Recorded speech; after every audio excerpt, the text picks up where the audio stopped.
ছায়ারাত্রি channel কখনোই কোনো কুসংস্কারকে প্রশ্রয় দেয় না। তাই আমরা কখনোই বলি না যে কোনো ভৌতিক ঘটনা বা কোনো অলৌকিক ইনসিডেন্টকে বিশ্বাস করতে। যারা বিশ্বাস করেন সেটা সম্পূর্ণই তাদের ব্যক্তিগত মতামত, এবং যারা বিশ্বাস করেন না তারা ঘটনাগুলিকে এন্টারটেনমেন্ট হিসেবেও নিতে পারেন। আজকে যে ঘটনাটি আমি তোমাদের সাথে শেয়ার করব, ঘটনাটি আমাদেরকে পাঠিয়েছেন পল্লবী মণ্ডল। তো এই ঘটনাটি দিদিভাইয়ের মামার বাড়িতে ঘটে যাওয়া একটি ভীষণই ভয়ঙ্কর ঘটনা, যেটা আজ থেকে প্রায় 10-12 বছর আগে ঘটেছিল। তো এই পুরো ঘটনার সাক্ষী দিদিভাই নিজে তো ছিলই, তার সঙ্গে তার মা এবং গ্রামের আরও অনেকে এই দৃশ্যের সাক্ষী সেই দিন রাত্রে হয়েছিলেন। তো বন্ধুরা, তোমরা বুঝতেই পারছো যে আজকের ঘটনাটি ঠিক কতটা রোমহর্ষক একটি ঘটনা হতে চলেছে, এবং এই পুরো ঘটনাটি একটি গ্রাম্য এরিয়ার ঘটনা, যেটা কিন্তু এই পুরো ঘটনার ভাইবসটিকে আরও রোমাঞ্চকর করে তুলবে। তাই তোমাদের সকলকে বলবো যে তোমরা কেউ কোথাও যাবে না, একদম প্রথম থেকে শেষ পর্যন্ত আজকের এই পুরো এপিসোডটি তোমরা মন দিয়ে শোনো। আশা করছি তোমাদেরও কিন্তু আজকের এই ঘটনাটি শুনে ভীষণ ভয় লাগবে। এবং আরেকটি রিকোয়েস্ট তোমাদের সকলকে করব, যে তোমরা তোমাদের আত্মীয় স্বজন বন্ধুবান্ধব প্রত্যেকের সাথে আজকের এই এপিসোডটি তোমরা শেয়ার করে নাও, তাহলে তারাও কিন্তু এরকম একটি ইউনিক ঘটনার সাক্ষী থাকতে পারবে। তো যাই হোক, বেশি কথা না বাড়িয়ে শুরু করছি আজকের এপিসোড নাম্বার 203। দিদিভাই যেভাবে আমাদের সাথে আজকে ঘটনাটি শেয়ার করে নিয়েছেন, ঠিক সেভাবেই আমি তোমাদের সামনে আজকে এই পুরো ঘটনাটি তুলে ধরার চেষ্টা করছি। ঘটনাটি আজ থেকে প্রায় 10-12 বছর আগের ঘটনা। তখন আমি ক্লাস 11-এ পড়ি। তো আমার মামার বাড়িটা হচ্ছে একদম গ্রামে, যেটাকে বলে একদম অজপাড়াগা। তো সেই রকম জায়গা। তো ছোটবেলা থেকে মোটামুটি গ্রাম দেখে আমার বড় হওয়া, কারণ যে কোনো ভ্যাকেশনে আমি মায়ের সাথে ছোটবেলাতে আগে খুব মামার বাড়ি যেতাম। আর আরেকটা বিষয় হচ্ছে যে আমার মামার বাড়ির গ্রামে প্রতি বছর ওই মাঘ মাসের অমাবস্যাতে একটা কালী পুজো হতো, এবং সেটা খুব ধুমধাম করে সেই গ্রামের লোকজন করতো। তো আমার মামার বাড়ির গ্রামটা বেশ অনেকটা বড় এরিয়া জুড়ে, সেই গ্রামের অঞ্চলটা আর কি। তো সেই গ্রামের একদম মিডিল পোর্শনে সেই মা কালীর মন্দিরটি ছিল। তো সেখানে প্রতি বছর সেই কালী পুজোটা হতো, এবং সেটা ছিল হচ্ছে এক রাত্রির পুজো। মানে একদম দুপুর থেকে সেই পুজোটা বসতো, এবং সারা রাত যাবৎ ওই পুজোটা হতো। এবং পরের দিন সূর্যোদয়ের আগে সেই মূর্তি পাশেই একটা বিশাল বড়, মানে দিঘি সাইজের একটা পুকুর ছিল। তো সেই পুকুরে ওই মূর্তিটা বিসর্জন হতো। আর সেই মন্দিরের সামনে একটা অনেকটা বড় জায়গা জুড়ে মাঠ ছিল। তো সেই মাঠের মধ্যে ওই পুজোটাকে কেন্দ্র করে একটা বিশাল বড় মেলা বসতো। এবার এই মেলা এবং এই পুজোটা, মানে এই মা কালীর পুজোটা, এটা খুব ফেমাস ছিল ওই অঞ্চলে। ইনফ্যাক্ট এখনও যদিও বা সেই পুজোটা হয়। তো সেই জন্য মানে ওই মেলাটিকে কেন্দ্র করে সেই গ্রামের লোকজন তো বটে, আশেপাশের গ্রাম থেকেও প্রচুর লোকজন ওই মেলাতে আসতো। এবং সেই মেলাটাও কিন্তু ওই এক রাত্রির মেলা ছিল, মানে সকাল থেকে সারা দিন যাবত ওই মেলাটা হতো, এবং সেই ঠাকুর যখন বিসর্জন হয়ে যেত ওই ততক্ষণ অবধি মেলাটা চলতো। তো এবার এই পুজো উপলক্ষে বা এই মেলা উপলক্ষে আমরা কিন্তু প্রতি বছর মামার বাড়ি যেতাম। মানে আমি যবে থেকে ছোট ছিলাম এবং আমার যবে থেকে জ্ঞান হয়েছে, আমি এটা দেখে আসছি যে প্রতি বছর মায়ের সাথে আমি কিন্তু মামার বাড়ি যেতাম ওই পুজো উপলক্ষে। আর ওই যে পুকুরটার কথা আমি বললাম, মানে যে পুকুরটা ওই মন্দিরটা একদম পাশেই ছিল, মানে যেখানটা করে ওই মা কালীর মূর্তিটা বিসর্জন হতো, তো সেই পুকুরটা নাকি খুব একটা ভালো জায়গা নয়। মানে এটা অনেকের মুখেই শুনেছি যে শুধুমাত্র ওই কালী পুজোর রাত্রিটুকুই ওখানে সারা রাত্রি লোকজন চলাচল করতো। বাদবাকি অন্যান্য দিন, মানে সকালবেলাতে ওই সামনের রাস্তা দিয়ে অনেকে যাতায়াত করলেও রাত্রিবেলাতে কিন্তু ওই পুকুরের ধারে কেউ যেত না। তার কারণ, মানে গ্রামের অনেকেই নাকি সেই ঘাটের ধারে একটি মহিলাকে, মানে সেই মহিলাটি অচেনা অজানা একজন মহিলা, সেই মহিলাকে নাকি দেখেছে। এটা অনেকেই কথাটা দাবি করে। এবার আদতে সেই মহিলাটি কে, মানে সেটা স্বয়ং মা কালী নাকি অন্য কেউ, সেটা কেউ জানে না। তবে সেই মহিলাটিকে অনেকেই নাকি দেখতে পায়। তো সেই জন্য অন্যান্য দিন রাত্রিবেলাতে ওই রাস্তা দিয়ে কিন্তু কেউ সচরাচর চলাচল করে না। শুধুমাত্র পুজোর দিন রাত্রিবেলায় সারা রাত ধরে ওখানে লোকজন থাকে, যেহেতু ওখানে পুজো হয় এবং প্রচুর ওখানে কিন্তু ভিড় হয়, মানে ওই পুজোর জন্য এবং ওই মেলার জন্য। তো যাই হোক, এবার ধীরে ধীরে যখন আমি বড় হই, তো ক্লাস 9 এবং 10 এই 2 বছর আমি কিন্তু মামার বাড়ি যেতে পারিনি। তার কারণ তখন পড়াশোনার প্রচণ্ড চাপ ছিল, এবং 10-এ আমার বোর্ড এক্সাম। তো যে কারণে মানে ওই পড়াশোনার জন্যই বলতে পারো যে আমার কিন্তু এই 2 বছর মামার বাড়ি যাওয়া হয় না। তো এরপর যখন আমি ক্লাস 11-এ উঠি, তো সেই বছর একটু পড়াশোনার চাপটা অতটাও ছিল না। তো তখন আমি আর মা ডিসাইড করেছিলাম যে এই পুজোর সময়তে আমি মামার বাড়ি যাব। তো সেই মতো ওই কালী পুজোর আগের দিন আমি আর মা মামার বাড়ি পৌঁছে যাই। এবার মানে খুব এক্সাইটমেন্ট তো অবশ্যই ছিল, কারণ পরপর 2 বছর আমি যেতে পারিনি পুজোতে। এবার আমি যেহেতু ছোটবেলা থেকে ওই পুজোটা দেখে আসছি, তো ন্যাচারালি আমি জানতাম যে পুজোর সময় ঠিক কতটা আনন্দ হতো আমাদের প্রত্যেকের, কারণ আমার মামার বাড়ির পাড়ার অনেকে মিলে আমরা একসাথে কিন্তু মানে সেই মেলাতে যেতাম। তো সেই মতো আমরা সবাই মিলে সেই বছর প্ল্যান করেছিলাম যে ওই পুজোর দিন বিকেল 4টে 4:30 নাগাদ আমরা সবাই মিলে যাব, আবার ওই রাত্রের মধ্যে ফিরে আসবো। তো সেই রকম আমরা পুজোর দিন বেরোই। আর আমরা সেই দিন প্রায় 7-8 জন মতো একসাথে গিয়েছিলাম। মানে আমাদের বাড়ি থেকে, মানে আমার মামার বাড়ি থেকে আমি, আমার মা, আমার মামি আর মামার মেয়ে এবং আশেপাশের বাড়ির থেকে আরও 4 জন। তো আমরা সকলেই মেয়ে ছিলাম। তো এবার ওই বিকেল নাগাদ আমরা বাড়ি থেকে বেরোই। এবার আমাদের বাড়ি থেকে যেখানটা করে পুজোটা হতো সেখানে পৌঁছতে পায়ে হাঁটা পথে প্রায় 20-25 মিনিট মতো সময় লাগতো। এবার তখন আমার মামার বাড়ির গ্রামে এত গাড়ির প্রচলন ছিল না, মানে তখন খুব ভ্যান চলতো, মানে রাস্তা দিয়ে ভ্যানে করে লোকজন এক জায়গা থেকে আরেক জায়গায় যেত। আর সাইকেল বাইক তো ছিলই, এবং এই যে এত যে এখন যেরকম গাড়ি অ্যাভেলেবেল হয়ে গেছে তখন কিন্তু এতটাও ছিল না। তো আমরা সবাই মিলে ডিসাইড করেছিলাম যে আমরা হেঁটেই যাব। আর গ্রামটা যেহেতু অনেকটা বড় এরিয়া, আমি আগেই বললাম, তো আমার মামার বাড়ি হচ্ছে গ্রামের একদম এন্ডিং পয়েন্টে, মানে লাস্ট পাড়াটাই হচ্ছে আমার মামার বাড়ির পাড়া, এবং তারপরে আরেকটি গ্রাম শুরু হচ্ছে। এবার পুজোটা যেহেতু গ্রামের একদম মিডিল পোর্শনে হতো, মানে মন্দিরটা যেহেতু একদম মাঝখানে ছিল, তো ন্যাচারালি আমাদের মামার বাড়ি থেকে ওই মন্দিরে যেতে বেশ অনেকটা সময় লাগতো। তো আমরা যেহেতু সবাই মিলে একসাথে যাব, তো সেই জন্য আমরা মানে এটা ভেবেইছিলাম যে আমরা ভ্যানে করে যাব না, আমরা হেঁটেই যাব, সবাই মিলে বেশ গল্প করতে করতে ভালোই লাগবে। তো সেই মতো আমরা কিন্তু ওই বিকেল 5টা নাগাদ ওই মন্দিরের সামনে গিয়ে পৌঁছই, এবং ন্যাচারালি অন্যান্য বারের মতো সেইবারও প্রচুর ভিড় হয়েছিল, মানে প্রচুর মানুষ সেইখানে মেলা দেখতে এসেছে। তো আমরাও কিন্তু খুব এনজয় করি, মানে মেলা ঘুরি, তারপর ঠাকুর দর্শন করি এবং প্রচুর খাওয়া দাওয়াও করি। তো এরপর কি হয়, মানে যে ঘাটটিতে মা কালীকে আর কি বিসর্জন দেওয়া হবে সেই ঘাটটিও কিন্তু খুব সুন্দর করে সাজিয়েছিল। তো সবাই আমরা ভাবি যে একবার ঘাটে নেমে দেখব। তো সেই রকম আমরা সিঁড়ি দিয়ে নেমে সেই ঘাটটাকে দেখি। এবার সেই ঘাটের ধারে গিয়ে যখন আমরা দাঁড়িয়েছি তখন বেশ সন্ধে হয়ে গেছে, মানে সন্ধে 7টা 7:30 এরকম সময়। তো ওই সিঁড়িতে গিয়ে যখন আমরা বসেছি, দিদিভাই বলছে আমি কেন জানি না, মানে সেই ঘাটের যে জলটা সেই দিকে তাকিয়ে আমার মনে হচ্ছে একটা অদৃশ্য কিছু আমাকে যেন তার দিকে টানছে। মানে অদ্ভুত একটা আমি টান অনুভব করছিলাম সেই ঘাটের জলের দিকে তাকিয়ে। মানে এটা কেন হচ্ছিল আমি নিজেও জানি না। তো ওইভাবে তাকিয়ে থাকতে থাকতে আমি কিন্তু একটা মোহের মধ্যে পড়ে যাই, এবং মানে অদ্ভুত একটা ঘোর আমার লেগে গেছিলো। আমি বুঝতেও পারিনি যে কে কোথায় আছে বা কিছু, মানে আমার মা এবং আরও যারা সবাই এসেছিল, তো তারা যে কখন সে ঘাট থেকে উঠে চলে গেছে আমি কিন্তু ওটা খেয়ালও করিনি, এবং মারাও কিন্তু এটা মানে এই বিষয়টা অতটা লক্ষ্যও করেনি যে আমি তাদের সঙ্গে উঠে আসিনি। এবং বেশ কিছুটা মেলার মধ্যে যাওয়ার পর তখন মা এটা লক্ষ্য করে যে আরে পল্লবী তো আমাদের সঙ্গে আসেনি। তো তখন মানে দিদিভাই বলছে মা কিন্তু খুঁজতে খুঁজতে আবার সেই ঘাটের ধারে আসে, এবং দেখে আমি কিন্তু সেই সিঁড়ির ওপরে বসে এক দৃষ্টিতে সেই জলের দিকে তাকিয়ে আছি। তো মা তখন আমাকে প্রচণ্ডই বকাবকি করে যে কিরে তুই আমাদের সঙ্গে আসিসনি, তুই এখানে এখনো বসে আছিস। এবার দিদিভাই বলছে আমি কিন্তু এটা বুঝতেও পারিনি যে মারা কখন এখান থেকে উঠে চলে গেছে, কারণ সেই দিকে আমার তখন কোনো ভ্রূক্ষেপই ছিল না। তো যাই হোক, এবার মাদের সঙ্গে উঠে তো আমি চলে আসি। এবার তখন দেখা যায় যে আকাশে কিন্তু বেশ জোরে জোরে মেঘ ডাকছে, মানে মেঘের গর্জন আমরা শুনতে পাচ্ছি। এবার শীতকালের বৃষ্টি এটা তো খুবই রেয়ার একটা ঘটনা। তো আমরা ভাবি যে তাহলে হয়তো বৃষ্টি বৃষ্টি হবে না, এমনি হয়তো মানে হয় না যে অনেক সময় হয়তো শুকনো মেঘ গর্জন করে। তো সেই রকম বিষয়টা হচ্ছে, তো আমরা এতটাও বিষয়টায় গুরুত্ব দিইনি। তো আশেপাশের গ্রাম থেকে যারা এসেছিল তারা কিন্তু তখন মানে ধীরে ধীরে চলে যেতে শুরু করে, তার কারণ মানে তারা ভাবছিল যদি বৃষ্টি আসে তাহলে তারা হয়তো এখানে আটকে যেতে পারে।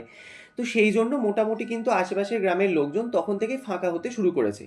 এবার আমরা এই জিনিসটা এতটাও তখন পাত্তা দিইনি, আমরা নিজেদের মতো তখন মেলা ঘুরছিলাম। এবার মেলা ঘুরতে ঘুরতে আমরা তখন দেখি যে 2-1 ফোঁটা বৃষ্টি পড়তে শুরু করেছে। এবার ততক্ষণে ওই রাত্রি 8টা 8:30 এরকম বাজে। তো আমরা এটা তো কখনো এক্সপেক্টই করিনি যে এরকম বৃষ্টি আসতে পারে বা কিছু, আর তখন মাঘ মাস। তো মাঘ মাসে খুব রেয়ার এরকম বৃষ্টি দেখা যায়। এবার যখন দেখেছি যে 2-1 ফোঁটা করে বৃষ্টি পড়ছে তখন কিন্তু আমাদের টনক নড়েছে যে আরে এরকম যখন বৃষ্টি শুরু হয়েছে আমাদেরকে তো এতটা পথ এবার যেতে হবে, আমাদের তো বাড়ি ফিরতে হবে। তো এই ভেবে আমরা কিন্তু তখন বাড়ি যাওয়ার জন্য মানে রওনা দিয়েছি। এবার তখন মানে আমরা যেহেতু ওই 7-8 জন একসাথে ছিলাম, তো তখন তার মধ্যে থেকে একজন মহিলা, মানে আমার সম্পর্কে উনি মাসি হচ্ছেন, পাড়াতুতো আর কি মাসি। তো তিনি তখন বলেন যে এই যে রাস্তাটা মানে যেটা দিয়ে আমরা এসেছি, এটা দিয়ে গেলে বেশ অনেকটা সময় লাগবে, প্রায় 20-25 মিনিট হাঁটা, মানে বুঝতেই পারছি যে অনেকটা দূর। তো তার থেকে আরেকটি শর্টকাট রাস্তা রয়েছে, সেটা দিয়ে গেলে প্রায় 10-12 মিনিটের মধ্যে আমরা আমাদের পাড়াতে পৌঁছে যাব। তো তো সেই রাস্তা দিয়ে যাওয়ার কথা উনি বলেন। এবার এই যে শর্টকাটের রাস্তাটা, এটা কিন্তু খুব একটা ভালো রাস্তা নয়। মানে এটা আমি জানতাম না, এটা আমার মা জানতো, মানে মায়ের বিয়ের আগে মা এই কথাটা শুনেছিল। এবং এই গ্রামের প্রত্যেকে কিন্তু এই রাস্তাটা সম্পর্কে জানে যে এই রাস্তাটা কিন্তু খুব একটা ভালো জায়গা নয়। মানে দিনের বেলাতে যারা আর কি ছেলে তারা চলাচল করে ঠিকই, কিন্তু রাত্রিবেলাতে ওই রাস্তা দিয়ে কোনো ছেলেরাও যাতায়াত করে না। তার কারণ ওই রাস্তায় যাওয়ার পথে একটি পরিত্যক্ত কবরস্থান রয়েছে, এবং সেই কবরস্থানটি হচ্ছে অনেক দিনের পুরনো, এখন ওটাকেও ব্যবহার করে না, এবং সেটা হচ্ছে একটি খ্রিস্টানদের কবরস্থান। তো সেই কবরস্থানের রাস্তা দিয়ে মানে যাতায়াত করতে লোকজন প্রচণ্ড ভয় পায়। তার কারণ অনেকের সাথে নাকি ওই কবরস্থানে অনেক কিছু অভিজ্ঞতা হয়েছে, যে কারণে দিনের বেলাতে গুটি কয়েক লোকজন ওই রাস্তা দিয়ে চলাচল করলেও রাত্রিবেলায় কিন্তু ভুলেও ওই রাস্তায় কেউ পা দেয় না। তো এবার এই কথাটা আমার মাও জানতো, এবং আরও যারা গিয়েছে আমাদের সঙ্গে তারাও মোটামুটি জানে। এবার সবাই তখন বলছে যে, "এই এত রাত্রিবেলায় আমরা প্রত্যেকেই মহিলা, এরকম ওই রাস্তা দিয়ে যাওয়া কি ঠিক হবে?" তো তখন সেই মাসিটা আমাদেরকে বলে যে, "আমরা তো সবাই এতজন মিলে রয়েছি এবং আমাদের হাতে তো টর্চ রয়েছে, আমরা তাড়াতাড়ি ওই রাস্তাটা কোনোমতে ক্রস করে যাব।" তো উনি কিন্তু এই কথাটা আমাদেরকে বলেন। এবার সবাই যে সেই মুহূর্তে তার কথায় রাজি ছিল না সেটা কিন্তু প্রত্যেকের চোখ মুখ দেখেই বোঝা যাচ্ছিল, কিন্তু এবার সেকেন্ড কোনো অপশানও নেই। তার কারণ ওই রাস্তা ধরে, মানে যেটা আর কি মেন রাস্তা, সেটা ধরে যেতে গেলে প্রায় অনেকক্ষণ সময় লাগবে, এবং ততক্ষণে যদি জোরে বৃষ্টি চলে আসে আমরা প্রত্যেকেই ভিজে যাবো। এবার এই কনকনে শীতের রাত্রে বৃষ্টিতে ভেজা মানে প্রত্যেকের শরীর খারাপ হতে পারে। তো সেই ভেবে সবাই কিন্তু এক প্রকার রাজি হয়, এবং দিভাই যেটা বলছে যে যখন থেকে আমরা সেই রাস্তায় রওনা দিয়েছি, মানে সেই রাস্তার দিকে যখন আমরা যেতে শুরু করেছি, রাস্তাটা কিন্তু রীতিমতো একদম থমথমে এরিয়া। মানে ওই রাস্তা, মানে যেটা দিয়ে আমরা সোজা রাস্তা ছিল সেই দিক দিয়ে লোকজন মোটামুটি চলাচল তো করছে, কারণ সকলেই তখন ফিরছে, কিন্তু এই যে শর্টকাটের রাস্তাটা, এটাতে কিন্তু একটা কোনো জনপ্রাণী বলে কেউ নেই, এবং নিকষ কালো অন্ধকার। এবার গ্রামের রাস্তা ঠিক কতটা ঘুটঘুটে অন্ধকার হতে পারে, যারা গ্রামে থাকো বা গ্রামে গিয়েছো তারা নিশ্চয়ই ব্যাপারটা জানো। তো দিভাই বলছে যে মানে চারিদিকটা একদম পুরো শুনশান এরিয়া, এবং চারিদিক পুরো অন্ধকার। তো আমরা সেই রাস্তা ধরে হাঁটতে শুরু করেছি, এবং যখন আমরা সেই রাস্তা ধরেছি অদ্ভুতভাবে আমরা একটা জিনিস লক্ষ্য করি, যে একটা কালো মিশমিশে কুকুর ঠিক আমাদের পিছু নেয়, এবং কুকুরটা ঠিক এরকম করছে, মানে আমরা তখন খুব দ্রুত পা চালাচ্ছি, এবং কুকুরটাও কিন্তু আমাদের সঙ্গে সঙ্গে একবার আমাদের থেকে খুব এগিয়ে যাচ্ছে, আবার আমাদের থেকে পিছিয়ে যাচ্ছে, মানে কন্টিনিউ আমাদের থেকে কিন্তু কুকুরটা আগুপিছু করছে। এবার এই জিনিসটা আমরা বেশ কিছুক্ষণ ধরে লক্ষ্য করছিলাম। তো আমাদের সঙ্গে যারা আরো অনেকে ছিল তারা কিন্তু কুকুরটাকে বেশ অনেকবার তাড়িয়ে দেয়, তবুও কুকুরটা কোনোভাবেই যায় না, শুধু আমাদের সঙ্গে সঙ্গে কিন্তু কুকুরটা হাঁটছে। এবার এই যে গোটা ভাইবসটা, এমনিতেই চারিদিকটা একদম পুরো শুনশান, এবং খুব একটা যে বাড়িঘর সেটাও নেই, চারিদিকে একদম পুরো গাছপালায় ভর্তি। তো সেই রাস্তা দিয়ে আমরা টর্চ জ্বালিয়ে সামনের দিকে এগোচ্ছি, পুরো ভাইবসটা আমাদের মনের মধ্যে কিন্তু ভীষণ একটা ভয়ের সৃষ্টি করেছিল। তার ওপরে এই কুকুরটা আমাদের সঙ্গে যখন কন্টিনিউ এরকম করছে, এবার এটা কিন্তু আমরা এর আগেও অনেকবার শুনেছি যে কোনো আত্মা বা স্পিরিট তারা তো সচরাচর খুব একটা লোকের সামনে বা মানুষজনের সামনে তো খুব একটা আসে না, তারা এরকম কোনো কুকুর বা কোনো বেড়ালের বেশ ধরে তাদের সামনে আসে। তো এই জিনিসগুলোও তখন মাথার মধ্যে ঘুরছে, মানে তখন যে কি ভয়ঙ্কর একটা সিচুয়েশন আমাদের প্রত্যেকের মধ্যে চলছে, আমরা কিন্তু কেউ কারোর সাথে কোনো কথা বলছি না, আমরা নিজের মতো হেঁটে যাচ্ছি। এবার প্রত্যেকের মনেই হয়তো এটা হচ্ছে যে আমরা এই রাস্তায় এসে ঠিক কতটা বড় ভুল করেছি, আমরা ওই রাস্তা দিয়ে গেলেই ভালো হতো, মানে তাতে দেরি হতো বা বৃষ্টিতে ভিজে যেতাম তাও ভালো, কিন্তু এরকম তো একটা কোনো ভয়ের শিকার আমাদেরকে হতে হতো না। তো যাই হোক, এইভাবে আমরা খুব দ্রুত এগিয়ে যাচ্ছি সামনের দিকে। তো এইভাবে যেতে যেতে কিছুটা যাওয়ার পরেই কিন্তু সেই কবরস্থানটা পড়ে, মানে সেই যে পরিত্যক্ত কবরস্থান, সেটা কিন্তু আমাদের মানে যাওয়ার পথে ডান সাইডে পড়ে, আমরা দেখতে পাই। তো আমরা সামনের দিকে এগোচ্ছি। এবার এমন সময়তে আমরা তখন ওই কবরস্থানের পাশের যে রাস্তা সেইটা দিয়ে হাঁটছি, তো দিদিভাই বলছে আমার কিন্তু তখন প্রচণ্ড কৌতূহল হয় যে আমি একবার মানে দেখবো কবরস্থানটার দিকে তাকিয়ে। তো সেই ভেবে আমার হাতে যে টর্চ লাইটটা ছিল, তো সেই আলোটা আমি কবরস্থানের দিকে মারি। এবার এমনিতেই তো রাস্তাঘাট একদম ঘুটঘুটে অন্ধকার, এবং কবরস্থানটাও মানে রীতিমতো অন্ধকার, কিছুই দেখা যাচ্ছে না। তো সেই টর্চের আলোটা যখন আমি মারছি, তবুও মনে হচ্ছে যেন অন্ধকার ভেদ করে সেই আলোটা ওইদিকে যাচ্ছেই না, মানে এত নিকষ কালো অন্ধকার। তো এইটা দেখে তো আমার প্রচণ্ড ভয় লাগে, এবং সঙ্গে সঙ্গে সেই টর্চ লাইটটা আবার রাস্তার দিকে আমি ফিরিয়ে নিয়ে হাঁটতে শুরু করেছি। এবার কবরস্থানের ভেতরে নিশ্চয়ই মানে অনেক শেয়াল টেয়াল ছিল। তো তো ওরা বুঝতে পারে যে মানুষজন ওই রাস্তা দিয়ে হাঁটছে, তো ওরা কিন্তু তখন প্রচণ্ড ডাকতে শুরু করেছে এবং সেই শিয়ালের ডাকগুলো শুনে আমাদের মনে হচ্ছিল যে আমাদের থেকে কিন্তু খুব একটা বেশি দূরে নেই এবং অনেকগুলো শিয়াল। এবার দেখবে যে রাস্তায় যদি বা রাস্তা বা যে কোনো জায়গাতে যদি মানুষজন অনেকে যদি একসাথে জোট করে থাকে, তাহলে কিন্তু শিয়ালরা মানে মানুষকে আক্রমণ করতে ভয় পায়। তো সেই রকমই আমরা বুঝতে পারছি যে শিয়ালগুলো আমাদের কাছে আসতে পারছে না ঠিকই, কিন্তু ওরা যে ওখানে রয়েছে সেই অস্তিত্বের জানান কিন্তু ওরা দিচ্ছে। তো সব মিলিয়ে আমাদের তখন এত ভয় লাগতে শুরু করে, আমরা রীতিমতো দৌড়ানোর মতো হাঁটছি।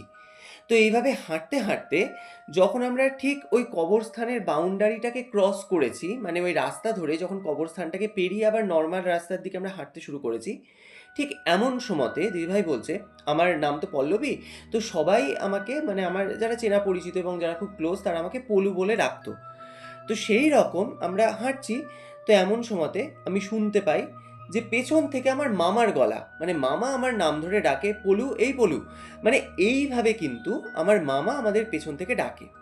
এবার এই ডাকটা যে শুধুমাত্র আমি শুনেছি তা নয়, ওখানে আমরা যতজন ছিলাম প্রত্যেকে কিন্তু সেই শব্দটা পেয়েছে এবং আমার নাম ধরে যে আমার মামায় ডেকেছে, আমার মামার গলা ওটা, সেটা কিন্তু প্রত্যেকেই চিনতে পারে। এবার ওই শব্দটা পেয়ে আমরা তো একদম পুরো হন্তদন্ত হয়ে হাঁটছিলাম, তো ওই শব্দটা পেয়ে আমরা কিন্তু ওখানে একদম পুরো থমকে দাঁড়িয়ে যাই, মানে কি ব্যাপার, মামার গলায় তো আমরা শুনলাম, এরকম মনে হলো।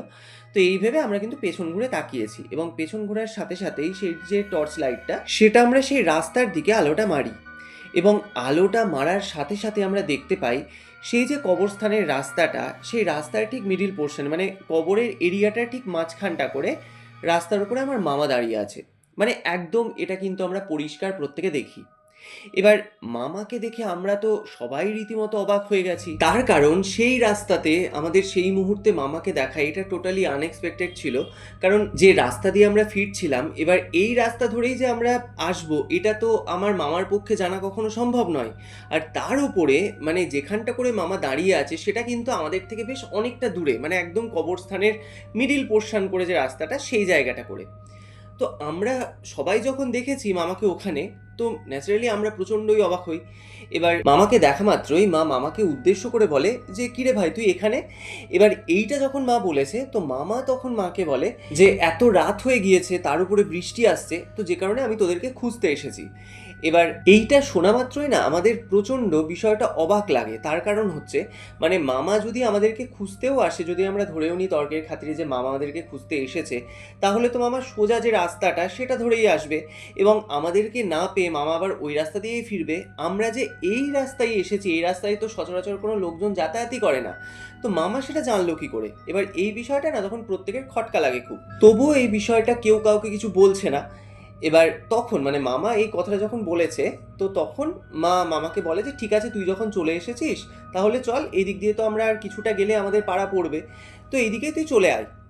এইটা যখন মামাকে মা বলেছে, মামা কিন্তু ওখান থেকে এক চুল পর্যন্ত নড়ে না, মানে ওই জায়গাতে একদম পুরো স্ট্যাচুর মতো মামা দাঁড়িয়ে আছে এবং আমাদেরকে উদ্দেশ্য করে বারবার বলছে যে আমি ওই দিকে যাবো না, তোরা এইদিকে আয়, আমরা একসাথে ওই রাস্তা দিয়েই ফিরবো।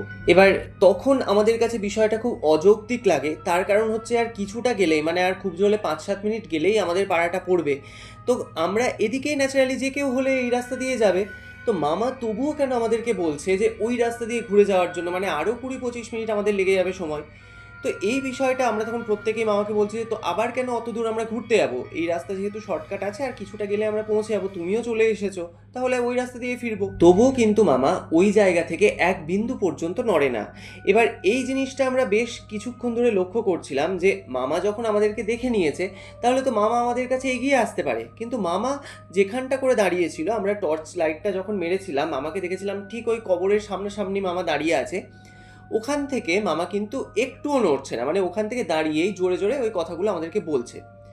এবার এই পুরো বিষয়টা যখন সবারই মনের মধ্যে একটা কু ডাকতে শুরু করেছে যে এটা আদৌ মামা তো, কারণ ওই যে কুকুরটা, যে কুকুরটাকে আমরা কিছুক্ষণ আগে পর্যন্ত দেখেছিলাম যে আমাদের বারবার আগুপিছু করছিল, সেই কুকুরটা কিন্তু আর তখন ওখানে ছিল না, মানে কুকুরটা একদম পুরো ভ্যানিশ। এবার দেখবে যে কোনো বিপদের আগে মানুষ কিন্তু এই বিষয়গুলো কিছু কিছু সময় বুঝতে পারে যে কোনো একটা হয়তো বিপত্তি আসছে, তো সেই রকম আমরা ওখানে যতজন উপস্থিত ছিলাম তারা আমরা প্রত্যেকে কিন্তু বুঝতে পারি যে কিছু একটা গন্ডগোল হচ্ছে। তো তখন মাকে আরও যারা আর কি মাসিরা ছিল তারা তখন বলে যে এখানে আর দাঁড়িয়ে লাভ নেই, আমরা সোজা যেরকম আমরা যাচ্ছিলাম সেরকমই যাই, ওর আসার হলে আসবে, ও যদি আমাদের মামাই হয় তাহলে সে আসবে। তো এই বলে এবার মাও তখন এই বিষয়টায় রাজি হয়ে যায়, কারণ মারও কিন্তু তখন অলরেডি সন্দেহ হতে শুরু করেছে যে ওটা আদৌ মামা নয়। এবার যখন দেখছে যে আমরা সেই মামার কাছে যাচ্ছি না, মামা যখন সেটা বুঝতে পারছে, তখন কিন্তু মামার গলার টোনটা পুরো চেঞ্জ হতে শুরু করে এবং ধীরে ধীরে মামার গলা এতটা ভারী হয়ে যায় এবং কর্কশ কণ্ঠে আমাদেরকে ওইখান থেকে দাঁড়িয়ে দাঁড়িয়ে বলছে, তোদেরকে বারবার বলছি তোরা এই দিকে আয়, আমরা এই রাস্তা দিয়ে যাব, তোরা কেন শুনছিস না আমার কথা। এবার এইটা যখন মামা বারবার বলে যাচ্ছে এবং আমরা যখন লক্ষ্য করছি যে মামার গলার টোনটা পুরো চেঞ্জ হচ্ছে ধীরে ধীরে, তখন কিন্তু আমরা আর ওখানে না দাঁড়িয়ে সোজা আবার উল্টো দিকের রাস্তায় আমরা হাঁটতে শুরু করেছি। মানে ততক্ষণে আমরা বুঝতে পেরে গেছি যে কিছু একটা গন্ডগোল তো আমাদের সাথে এবার ঘটছে। ভাই বিশ্বাস করবে না, যে মুহূর্তে আমরা হাঁটতে আবার শুরু করেছি পেছন ঘুরে গিয়ে, সঙ্গে সঙ্গে পেছন থেকে পুরো মরমর করে কিছু একটা, যেরকম গাছের খুব বড় এবং ভারী ডাল যেরকমভাবে ভেঙে পড়লে একটা শব্দ হয়, ওইরকম একটা মরমর করে শব্দ আমাদের পেছনে আমরা পাই। এবার এই রকম একটা বিকট শব্দ যখন আমরা পেয়েছি, আমরা রীতিমতো একদম চমকে যাই এবং সঙ্গে সঙ্গে আবার আমরা পেছন ঘুরে তাকিয়েছি। যে মুহূর্তে আমরা পেছন ঘুরে তাকাই এবং সঙ্গে সঙ্গে যখন আবার সেই টর্চ লাইটটা ওই রাস্তার দিকে আমরা মেরেছি, আমরা দেখতে পাই যে কয়েক মুহূর্তের মধ্যে, যেটা আর কি আমরা এতক্ষণ ধরে ভাবছিলাম যে ওটা আমার মামা, আমরা দেখি কয়েক মুহূর্তের মধ্যে সেই মামার অবয়বটা চেঞ্জ হয়ে গিয়ে আবার সেই কুকুরে পরিণত হয়েছে। মানে আমাদের একদম পুরো চোখের সামনে আমরা এই জিনিসটাকে দেখি, এবং এটা কিন্তু সেই কুকুরটা, মানে যে কুকুরটা সেই যখন থেকে আমরা এই রাস্তা দিয়ে হাঁটতে শুরু করেছিলাম তখন থেকে আমাদের ক্রমাগত আগুপিছু করছিল। এবং সেই কুকুরটা যখন সেই আকৃতি ধারণ করেছে, মানে কুকুরের আকৃতিটা যখন ধারণ করেছে, উইদিন সেকেন্ডের মধ্যে সেই কুকুরটা ওই কবরস্থানের মধ্যে একটা বিশাল বড় তেঁতুল গাছ ছিল, তো সেই তেঁতুল গাছের মগডালের ওপর এক লাফে উঠে পড়ে এবং এটা কিন্তু আমাদের চোখের সামনে জিনিসটা ঘটছে। তো আমরা যখন দেখি যে একটা কুকুর ওই রাস্তা থেকে অত উঁচু একটা তেঁতুল গাছের মগডালের ওপর উঠে পড়লে এক লাফে, তখন তো আমরা এটা পরিষ্কার বুঝে যাই যে আমাদের সাথে কি ঘটনা এই মুহূর্তে ঘটছে। এবং আমরা প্রত্যেকে দেখি যে সেই কুকুরটা গাছের মগডালের ওপর বসে রীতিমতো অ্যাগ্রেসিভ ভাবে আমাদের দিকে তাকিয়ে গর্জন করছে। মানে সেই গর্জনটা ঠিক এতটা ভয়ানক, সেই মুহূর্তে আমাদের গোটা শরীরের পশম দাঁড়িয়ে যায়। তো তখন আর আমরা এক মুহূর্ত দেরি না করে ওখান থেকে রীতিমতো ছুটতে শুরু করেছি। এবং মানে তখন আমরা ভাবছি যে এই রাস্তাটা আমরা কি করে ক্রস করব, তার কারণ ততক্ষণে আমরা বুঝে গেছিলাম যে কত বড় একটা ট্র্যাপের মধ্যে আমরা পড়ে গেছি। এবং ততক্ষণে কিন্তু বেশ জাঁকিয়ে বৃষ্টি নেমেছে। এবার আমাদের তখন ওই সব দিকে কোনো ভ্রুক্ষেপই নেই যে আমরা বৃষ্টিতে ভিজে যাচ্ছি বা কিছু, আমরা কিন্তু একদম রীতিমতো প্রাণ হাতে নিয়ে ছুটছি। আর শুধু সেই মা কালীকে স্মরণ করছি, মানে যে মা কালীর মেলাতে আমরা কিছুক্ষণ আগে গিয়েছিলাম, সেই মা কালীকে শুধু আমরা স্মরণ করছি যে মা আমাদেরকে তুমি রক্ষা করো, এই বিপদ থেকে আমাদেরকে তুমি বাঁচাও। তো এইভাবে ছুটতে ছুটতে যখন আমরা আমাদের সেই মামার বাড়ির পাড়াতে এসে পৌঁছেছি, তো বেশ দূর থেকে আমরা দেখতে পাচ্ছি যে আমাদের মানে মামার বাড়িটা দেখা যাচ্ছে। দিদিভাই বলছে আমরা প্রাণপণে ছুটছি, মানে আমরা প্রত্যেকে তখন ছুটছি। তো ছুটতে ছুটতে যখন বেশ কিছুটা এগিয়ে এসেছি মামার বাড়ির কাছে, তো দূর থেকে আমরা দেখতে পাচ্ছি যে মামা, দিদা, দাদু সবাই কিন্তু গেটের সামনে দাঁড়িয়ে আমাদের জন্য অপেক্ষা করছে। এবার মামারা ভেবেছিল যে আমরা যেটা সোজা রাস্তা সেই দিক দিয়ে আসবো, তো মামারা ওই দিকে তাকিয়ে দাঁড়িয়ে আছে। মামারা কখনো দুঃস্বপ্নেও ভাবেনি যে আমরা এই ব্যাক সাইডের রাস্তা দিয়ে আসবো। তো আমাদেরকে যখন ওইভাবে মানে রীতিমতো আমরা যখন হাঁপাতে হাঁপাতে এসে বাড়ির সামনে দাঁড়িয়েছি, তো আমাদেরকে ওই অবস্থা দেখে সবাই তো রীতিমতো অবাক। এবং মানে ততক্ষণে আমরা কিন্তু একদম পুরো বৃষ্টির জলে ভিজে স্নান। তো আমাদের এই রকম অবস্থা দেখে ওখানে মামা, দিদা, দাদু প্রত্যেকেই ছিল। তো সবাই তখন বলছে যে কিরে তোরা এইভাবে ভিজলি কি করে, আর তোরা এরকম করে হাঁপাচ্ছিস কেন। তো তখন দিদিভাই বলছে আমরা পুরো বিষয়টা মামাদেরকে বলি। এবার এটা শোনার পর সবাই তো তখন আমাদেরকে প্রচণ্ড বকাবকি করে এবং তখন দাদু এটা বলতে থাকে যে তোরা যেটা সামনের রাস্তা সেটা ধরে কেন আসিসনি, এবার ওটা দিয়ে যদি দেরিও হতো সেটা ধরেই তোরা আসতিস, এমনিতেই তো তোরা ভিজে গেছিস। তো যাই হোক, এরপর তো সবাই আমরা বাড়ির ভেতরে যাই এবং আরও যারা আমাদের আশেপাশের বাড়ি থেকে গিয়েছিল তারাও তাদের মতো বাড়ি চলে যায়। এবার সেই রাত্রি থেকে আমাদের প্রত্যেকের কিন্তু ধুম জ্বর আসে। এমনিতেই অত শীতের মধ্যে ওই রকম একটা ঘটনা আমরা ফেস করেছি, তার উপরে এত বৃষ্টি। তো যাই হোক, সেই রাত্রিটা তো কোনো মতে কেটে যায় এবং পরের দিন সকালে আমরা প্রত্যেকেই ডক্টরের কাছে যাই এবং দুদিনের মধ্যেই আমরা পুরোপুরি সুস্থ হয়ে উঠি। কিন্তু দিদিভাই বলছে ওই যে একটা ট্রমা আমাদের মধ্যে কাজ করছিল, মানে ওই রকমভাবে যে মামাকে দেখেছিলাম ওখানে, ওটা তো কোনো মতেই মামা ছিল না, ওটা মামার রূপ ধরে অন্য কেউ ছিল, সেটা তো আমরা তখন পুরোপুরি বুঝতে পেরেছিলাম। তো আমরা তখন বারবার ভাবছিলাম যে কত বড় একটা বিপদ থেকে আমরা বেঁচেছি, এবং হয়তো সেদিন স্বয়ং মা কালী আমাদেরকে রক্ষা করেছিলেন, না হলে আমাদের সাথে হয়তো আরও বড় কিছু ঘটনা ঘটতে পারতো। তো যাই হোক, এরপর তো আমরা বাড়ি ফিরে আসি। তো এখনও সেই যে কালী পুজোটা সেটা এখনও হয়। আমরা প্রতি বছর আমাদের যাওয়া সম্ভব হয় না, তো মাঝে মধ্যে আমরা যাই এবং সেই পুজো আমরা দেখি, সেই মেলাতেও আমরা যাই। কিন্তু আজ পর্যন্ত মানে সেই প্রথম এবং সেই শেষ সেই রাস্তায় যাওয়া, আজ পর্যন্ত আমরা সেই রাস্তায় আর কোনোদিন যাইনি, এবং এখনও পর্যন্ত কিন্তু সেই রাস্তাটা এবং সেই যে কবরস্থানটা ওটা এখনও এক্সিস্ট করে। তো এখনো কিন্তু ওই রাস্তাটা অতটাই ভয়ানক, মানে লোকজন কিন্তু ওই রাস্তা দিয়ে এখনো রাত্রিবেলাতে চলাচল করে না। তো এই হচ্ছে আমার মামার বাড়িতে ঘটে যাওয়া আমাদের সাথে একটি বাস্তব ঘটনা, যেটা আমি আজকে তোমার সাথে শেয়ার করলাম। তো তোমার যদি ভালো লাগে তাহলে তোমার চ্যানেলে তুমি ঘটনাটি পড়ে শুনিও। তো দিদিভাই, সত্যি অসাধারণ একটি ঘটনা আমরা প্রত্যেকেই আজকে শুনলাম, এবং বিশেষ করে ওই জায়গাটা আমার সব থেকে বেশি ভয় লেগেছিল যখন আপনারা পেছন ঘুরে তাকিয়ে দেখেন যে আপনার মামার অবয়ব নিয়ে যে ওখানে দাঁড়িয়েছিল, সে সঙ্গে সঙ্গে সেই কুকুরের আকার ধারণ করে সেই মানে কবরস্থানে যে থাকা তেঁতুল গাছটা তার উপরে উঠে পড়লো। মানে এই জায়গাটা যখন আমি নিজেও পড়ছিলাম, আমারও কিন্তু রীতিমতো গায়ে কাঁটা দিচ্ছিল। তো সত্যি ভীষণই সুন্দর একটি ঘটনা। তো বন্ধুরা, তোমাদের আজকের এই এপিসোডটি শুনে কেমন লাগলো সেটা অবশ্যই আমাদেরকে কমেন্টের মাধ্যমে লিখে জানিও, এবং ঘটনাটি শুনে যদি তোমাদের ভালো লাগে তাহলে অবশ্যই একটা লাইক করো। আর তোমরাও যদি তোমাদের জীবনে ঘটে যাওয়া এরকম কোনো সত্যি ভৌতিক ঘটনা বা যে কোনো অলৌকিক ইনসিডেন্ট আমাদের সাথে শেয়ার করতে চাও, তাহলে অবশ্যই আমাদেরকে মেইল করতে পারো। আমাদের ইমেল আইডি হলো chhayatri14@gmail.com। এছাড়াও তোমরা আমাদের ফেসবুক পেজ ছায়ারাত্রি অথবা ইনস্টাগ্রাম আইডি ছায়ারাত্রি অফিসিয়ালেও ইনবক্স করতে পারো তোমাদের ঘটনাটি। আমরা সেই ঘটনাটি তুলে ধরবো সমস্ত শ্রোতা এবং দর্শক বন্ধুদের সামনে। তো গত এপিসোডে যারা আমাদেরকে কমেন্ট করেছেন তাদের মধ্যে থেকে কয়েকটি কমেন্ট আমরা সিলেক্ট করেছি আজকে পড়ে শোনানোর জন্য। প্রথম কমেন্টটি পড়ছি জবা দেবীর। তিনি লিখেছেন, হ্যালো বাবান, আমি তোমার ঘটনা মঙ্গলবারে শুনে ফার্স্ট আমি কমেন্ট করেছিলাম। আমি ডানকুনি থেকে জবা চক্রবর্তী বলছি। আমার নামটা তুমি নিলে না, মঙ্গলবারেও নাওনি, তো এবারেও আমার নামটা তুমি বললে না। তো যাই হোক, তোমার ঘটনা খুবই ভালো লাগলো, অনেকক্ষণ ধরে শুনলাম। তো দিদিভাই, আজকে আমি আপনার কমেন্ট পড়লাম এবং আপনি আমাদেরকে কমেন্ট করেছেন, তার জন্য আপনাকে অসংখ্য ধন্যবাদ। তো এরপর যার কমেন্ট পড়ছি তার নাম হলো লাবণী পাল। তিনি লিখেছেন, আমি মুম্বাই থেকে শুনছি। অসীম দাস লিখেছেন, খুবই ভয়ঙ্কর ঘটনা ছিল। সুরাজ সিলান লিখেছেন, অসাধারণ ও আনকমন, এরকম ঘটনা শোনা হয়নি কখনো, খুব ভালো লাগলো, ঢাকা থেকে শুনছি। বাবান, তোমার গল্প শোনার অপেক্ষা করছিলাম, অনেক ধন্যবাদ এইরকম একটি ঘটনা শোনানোর জন্য। তো এরপর কমেন্ট করেছেন বৃষ্টি কুকিং ব্লগস। তিনি লিখেছেন, ঘটনাটা খুবই সুন্দর লাগলো। পিন্টু ঘোষ লিখেছেন, ভেরি নাইস। যোগ মায়া পাল লিখেছেন, খুব সুন্দর হয়েছে গল্পটা, এরকম কাহিনী আমার খুব ভালো লাগে। আমি পূর্ব বর্ধমান সমুদ্রগড় থেকে শুনছি। সোমনাথ ভট্টাচার্য লিখেছেন, জীবনে মৃত্যুটা শেষ নয়, তারও পর আছে, আত্মার অনুভব অন্তর্দৃষ্টি সবই আছে, নয়তো এই ধরনের ঘটনা ঘটা সম্ভব নয়। ভালো লাগলো সোমনাথ ভট্টাচার্য, অন্ধ্রপ্রদেশ থেকে। তো তোমাদের প্রত্যেককে জানাচ্ছি অসংখ্য ধন্যবাদ এত সুন্দর সুন্দর কমেন্ট আমাদেরকে করার জন্য। তো এছাড়াও অনেকে আমাদেরকে কমেন্ট করেছেন, তাদের সকলকে জানাচ্ছি ছায়ারাত্রির তরফ থেকে অসংখ্য ধন্যবাদ। তো যাই হোক, আজকের মতো বিদায় নিচ্ছি। দেখা হচ্ছে আবার পরবর্তী নতুন ভয়ঙ্কর ঘটনা নিয়ে আগামী মঙ্গলবার। ততক্ষণ তোমরা সকলে ভালো থেকো, সুস্থ থেকো, শুভরাত্রি।